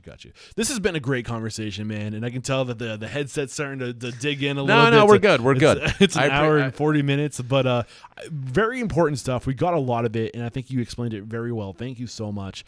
I wrap up every conversation by calling somebody out. So who's one independent restaurant operator, somebody that you respect and admire?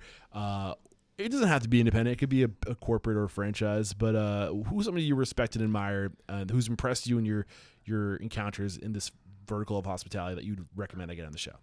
Brad Rubin. Brad Rubin, 11 City Diner, which is a very successful diner in Chicago, and he has another successful one he's opened in Los Angeles here. Brad Rubin. He loves the industry. He's one of those people that the second you walk into his operation, he's there. Nice. And he really just knows it top to bottom, and I think he has a lot of valuable insight. And the hospitality is a people industry, even in the management, and he's the type of person I'd invest in. Beautiful. Brad Rubin, look out, I'm coming after you and love to get you on the show. And let the folks at home know, how can we connect with you? You're in California, so it's probably specific to this state. Maybe we want to hire you. Maybe we want to ask a question. What's the best way to connect? For me, I mean, California employment law, yes, but we do all types of employment law. We have a huge restaurant legal practice at Davis Wright Tremaine, best in the nation, in my opinion. And so if you really have any legal issues, you contact me. You Google me, Aaron Colby, AARONCOLBY. Like the cheese. And the first hit is my online bio, and you get in touch with me there. I'll help an employment law issue, but if it's any other restaurant related issue, I'll get you to the right person. Any social handles worth mentioning? Are you on? No. I mean, I'm on LinkedIn, so you can definitely you can get me there. Man, you are a lawyer. Yeah. No, I have Instagram and I have Facebook. I have them all, but it's not a work one. So I got you. All right, cool. Thank you so much. Thank you for having me. This has been great. I really appreciate it. Man. Thank you so much. And there is no questioning, my man Aaron. You are unstoppable. Cheers.